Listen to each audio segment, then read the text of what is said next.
আচ্ছা বন্ধু, মা বাবার কথা যদি না শুনি তাহলে কি খুব খারাপ কিছু হয়?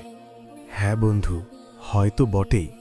মা বাবার কথা না শুনলে আল্লাহ খুশি হন না। আল্লাহ কেন খুশি হন না? কারণ মা বাবা আমাদের জন্য অনেক কষ্ট করেন, আর আল্লাহ বলেছেন তাদের সম্মান করতে। তাহলে অমান্য করলে কি হয়?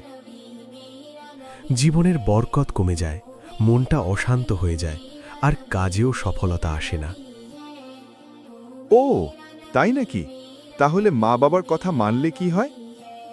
তাহলে আল্লাহ খুশি হন, মা বাবা দোয়া করেন, আর জীবনটা সুন্দর হয়ে যায়।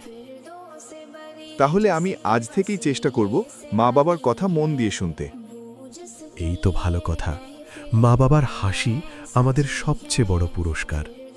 বন্ধুরা, চলো আমরা এমন সন্তান হই যাদের জন্য মা বাবা গর্ব করেন। যে সন্তান মা বাবার কথা শোনে তার জীবনটা আল্লাহ সুন্দর করে দেন। মা বাবাকে ভালোবাসো, সম্মান করো, সফলতা নিজেই আসবে। ভিডিওটি ভালো লাগলে লাইক দাও, শেয়ার করো, আর চ্যানেলটি সাবস্ক্রাইব করতে ভুলবে না।